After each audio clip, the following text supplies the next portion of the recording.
السلام عليكم ورحمة الله وبركاته. ازيكم يا حبايبي؟ عاملين ايه؟ يا رب تكونوا بخير وفي احسن حال دايما يا رب. النهارده بقى يا حبايبي هنجرب الكبة الجديدة بتاعتنا. نعمل فيها الكبيبة الغمراوي الجميلة دي ما شاء الله بمقادير حلوة خالص. وهوريكم ازاي انا فرمت فيها اللحمة وفرمتها حلوة خالص يا حبايب قلبي ونعمتها. وهوريكم بقى فرمة الخضرة والبصل والرز ما شاء الله جميلة جدا. هنسمي الله وندخل على الفيديو بتاعنا ونشوف مقادير الكبيبة الجميلة بتاعتنا دي يا حبايب قلبي. بسم الله. اول حاجه احنا معانا لحمه اهو، ربع كيلو لحمه مقطعينه قطع صغيره عادي.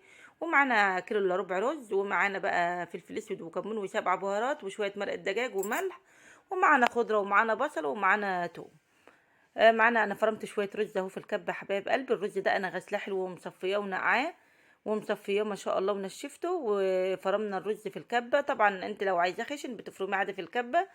لو انت عايزه الكوبايه بتاعتنا الرز يطلع ناعم فيها بنفرمها في الخلاط.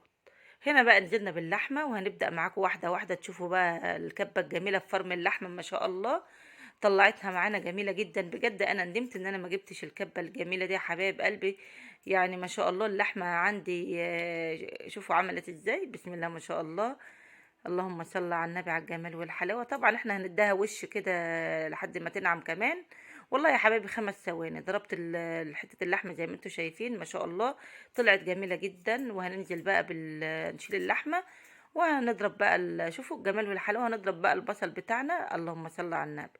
وهننزل بالخضره نضربها برضو كل واحده واحده كده. انا بوريكم الخطوات واحده واحده يا حبايب قلبي. وهننزل بقى بالرز واللحم وكل المكونات بتاعتنا والتوابل، وهنضرب الكفتة بتاعتنا يا حبايبي الكبيبة. ما شاء الله شوفوا عاملة ازاي بجد. طلعت جميلة جدا ما شاء الله عليها. وبرضه يا حبايب قلبي حطيت ربع معلقة كربوناتو، اللي هو كربونات الصوديوم. حطيت ربع معلقة بتخلي الكبيبة ما تفكش معانا، والكفتة ما شاء الله عليه شوفوا. هنبططها كده ونرصها على صينية وبعدين هوريكم هنسويها ازاي. الطريقة الجميلة دي بقى طريقة ام جانا يا حبايب قلبي. انا قلت لازم اجربها الصراحة. طعمها روعة روعة روعة كده، جربوها مش هتندموا عليها. وبربع كيلو لحمة عملت كمية كفتة قد ايه ما شاء الله. وهنا بقى خلصت الكمية بتاعتنا الجميلة. عملت منها صوابع كفتة وعملت الكبيبة بتاعتنا الجميلة يا حبايب قلبي. شوف السمك بتاعها قد ايه. وعملت الكفتة دي برضو وهحمرها في الزيت وهشيلها بقى اركنها في الفريزر ما شاء الله. وقت ما بحتاجها بلاقيها. وهنسوي الكبيبة بتاعتنا مع بعض. هنرصها في الحلة، هنقطع طرنشات بصل وطماطم. وهنرص الكبيبة بتاعتنا زي ما انتوا شايفين، وننزل عليها بشوية شوربة وشوية طماطم. زي ما انتوا شايفين يا حبايبي الشوربة مش هتغطي الكبيبة ما شاء الله. وهنولع عليها بقى البوتاجاز ونهدي النار كده ما شاء الله، تغلي ونهدي النار عليها. بجد طلعت جميلة جدا وطعمها أجمل والله يا حبايب قلبي. يعني أنا أول مرة أجربها الصراحة، طلعت معانا زي العسل. وعملت بقى جنبها عملت بط وعملت طبعا في فراخ. بس الشوربة الجميلة دي احنا سوينا بيها الكوبيبة بتاعتنا ما شاء الله. طلعت تحفة والله يا حبايب قلبي. شوفوا عاملة ازاي، ولا في واحدة فكت خالص ما شاء الله.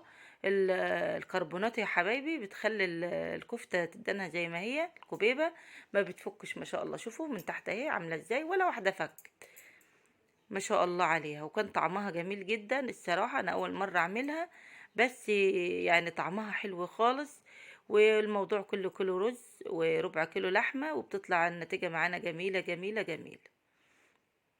وهنا بقى لما تستوي الكوبيبة بتاعتنا يا حبايب قلبي هغرفها واوريها لكم ما شاء الله هتعجبكم جدا. ولو وصلتوا معايا لحد هنا حطوا اللايك وكومنت حلو زيكم. وحبايبي اللي اول مره يشوفوا الفيديو بتاعي وما اشتركوش في القناه يشتركوا في القناه ويفرحوني كده ويدعموني. وبكده خلصت معاكم الفيديو يا حبايب قلبي. يا رب كده يعجبكم وينول اعجابكم. والسلام عليكم ورحمه الله وبركاته.